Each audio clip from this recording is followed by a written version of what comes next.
शुभ संध्या मित्रों। आज मैं एक नया टॉपिक लेकर आया हूं। रोजाना की बात आज मैं और रूबरू हुआ हूं।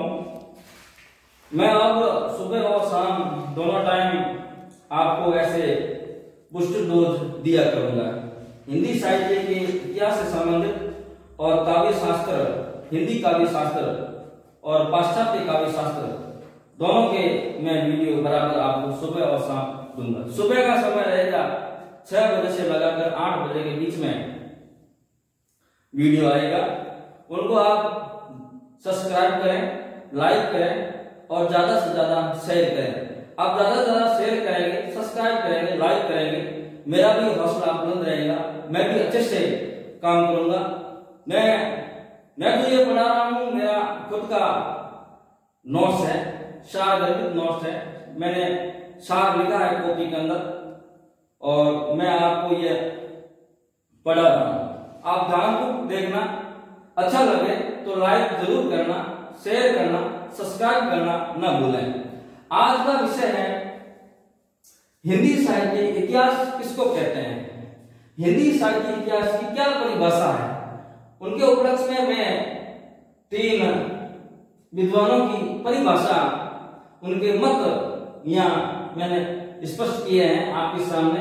आप आराम से देखना, बहुत ही इंपॉर्टेंट है। तीनों मत अक्सर परीक्षाओं में आते हैं, टीजीटी, पीजीटी और नेट जेआरएफ अन्य राज्यों की परीक्षाओं में ये देखने को मिलते हैं, अक्सर आते हैं।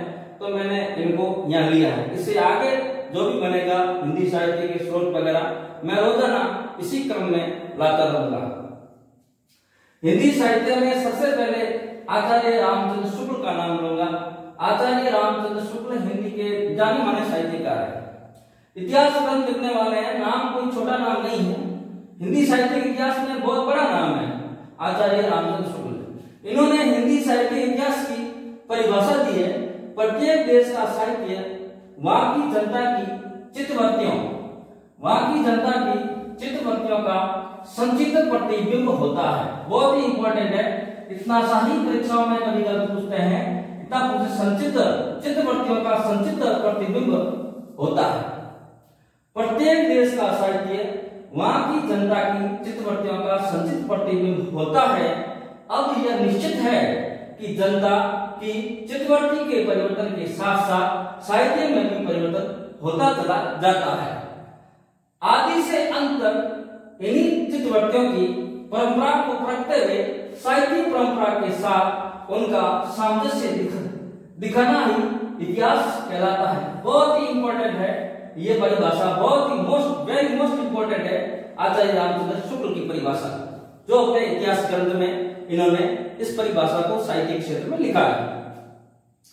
अगली जो परिभाषा है, अगला जो मत है डॉक्टर नागेंद्र का है। डॉक्टर नागेंद्र जी का मत है साहित्य का इतिहास बदलती हुई अभिरुचियों और संवेदनाओं का इतिहास होता है। साहित्य का इतिहास बदलती हुई अभिरुचियों और संवेदनाओं का इतिहास होता है, जिनका सीधा संबंध आर्थिक और चिंतनात्मक परिवर्तन से है। बहुत इंपॉर्टेंट है ये भी परिभाषा, इनको भी अच्छे से याद रखें। अक्सर यह परिभाषाएं परीक्षा में आती है, टीजीटी, पीजीटी, नेट जेआरएफ और अन्य राज्यों की परीक्षाओं में अक्सर ये परिभाषाएं आती है। तीसरा है विश्व साहित्य इतिहास लेखन। विश्व साहित्य इतिहास लेखन सर्वप्रथम प्रयास फ्रांसीसी विद्वान हिप्पोली एडोल्फ टेन ने किया था। बहुत इंपॉर्टेंट लाइन है ये नाम। विश्व में साहित्य इतिहास लेखन सर्वप्रथम प्रयास फ्रांसीसी विद्वान हिप्पोली एडोल्फ टेन ने किया। उन्होंने विधेयवादी पद्धति के आधार पर साहित्य इतिहास लेखन किया। विधेयवादी पद्धति, साहित्य इतिहास लेखन की पद्धति विधेयवादी पद्धति से साहित्य लिखा।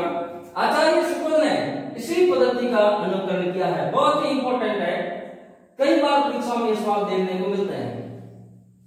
आचार्य रामचंद्र शुक्ल की कौन सी पद्धति है? विधेयवादी पद्धति है। और अगली लाइन है इनके द्वारा लिखा गया इतिहास अंग्रेजी का है। इनके द्वारा लिखा गया इतिहास अंग्रेजी का है इनका हिपोली एलोप्टेन, विश्व में इनका माना जाता है। अब मैं एक और परिभाषा, एक और मत है हिंदी साहित्य के इतिहास क्षेत्र में, पंडित गिरजाशंकर शुक्ल का मत है, साहित्य का इतिहास यह समझने की चेष्टा है, साहित्य का इतिहास यह समझने की चेष्टा है कि साहित्य की वाणी कब शिथिल हुई और कब सहज स्फूर्ति तथा उमंग से तरंगित। बहुत ही इंपॉर्टेंट लाइन है, इसको याद रखें। पंडित गिरजाशंकर शुक्ल का यह मत है साहित्य इतिहास के बारे में। साहित्य का इतिहास यह समझने की चेष्टा है कि साहित्य की वाणी कब शिथिल हुई और कब सहज स्फूर्ति तथा उमंग से तरंगित। बहुत इंपॉर्टेंट। आगे मैं 11 बिंदु लेकर आया हूं विधि आलोचना पद्धति के जनक। विधि आलोचना पद्धति के जनक के 11 बिंदु लेकर आया हूं जो वेरी इंपॉर्टेंट है।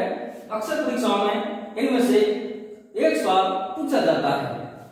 शास्त्रीय या शास्त्र प्रधान आलोचना का श्री गणेश किसने किया? महावीर प्रसाद द्विवेदी, मिश्र बंधु और सुगल जी, तीनों के नाम यहाँ आते हैं।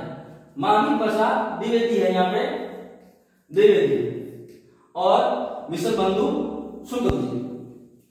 दूसरा बिंदु है चिंतन प्रधान आलोचना। चिंतन प्रधान आलोचना का सूत्रपात आचार्य रामचंद्र शुक्ल ने किया था। आचार्य रामचंद्र शुक्ल ने किया था चिंतन प्रधान आलोचना का सूत्रपात। तीसरा बिंदु है प्रभावात्मक आलोचना का सूत्रपात किसने किया? पदम सिंह शर्मा। बहुत इंपोर्टेंट नाम है। इनकी रचना है शक्कर की रोटी।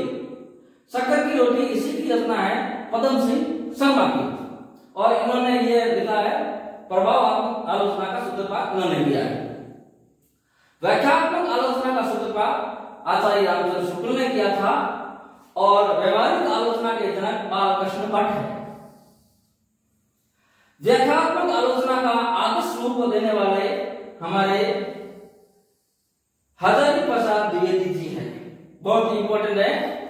व्याख्यात्मक आलोचना का आदर्श रूप देने वाले हजारी प्रसाद द्विवेदी जी हैं। तुलनात्मक आलोचना के जनक माने जाते हैं पदम सिंह शर्मा। तुलनात्मक आलोचना के जनक पदम सिंह शर्मा। और शोधपरक अन्वेषण पर समीक्षा की आलोचना करने वाला है नागरिक पटरानी सभा। बहुत ही महत्वपूर्ण है नागरिक पटरानी सभा। शोधपरक और अन्वेषण पर समीक्षा नागरिक पटरानी सभा। नौवां बिंदु है मनोवैज्ञानिक आलोचना क्षेत्र में। मनोवैज्ञानिक आलोचना के क्षेत्र में समर्थक रहे हैं ईलाचंद्र जोशी। बहुत इंपॉर्टेंट है ईलाचंद्र जोशी, जो मनोवैज्ञानिक आलोचना के क्षेत्र में समर्थक रहे हैं। 10वां बिंदु है कथा समीक्षा के क्षेत्र में पहल करने वाले, कथा समीक्षा के क्षेत्र में पहल करने वाले आलोचक कौन है? डॉक्टर नामवर सिंह। डॉक्टर नामवर सिंह। और अंतिम बिंदु 11वां बिंदु है जो वेरी इंपॉर्टेंट है, एकेडमिक या अध्यापकीय आलोचना का सूत्रपात किसने किया? एकेडमिक या अध्यापकीय आलोचना का सूत्रपात किसने किया? बाबू श्याम सुंदर दास। बाबू श्याम सुंदर दास। ये जो प्रश्न है नेट के पेपर में अधिकतम देखे जाते हैं। नेट का पेपर होता है, इनमें से अक्सर प्रश्न पूछे जाते हैं। शुभ संध्या मित्रों, आज इतना ही। सुबह नए वीडियो के साथ हाजिर होऊंगा। आप इस वीडियो को देखें, लाइक करें, सब्सक्राइब करें और आगे से आगे शेयर करें। मैं आपका अति आभारी रहूंगा। मेरा भी हौसला बुलंद रहेगा। बहुत बहुत धन्यवाद। शुभ संध्या।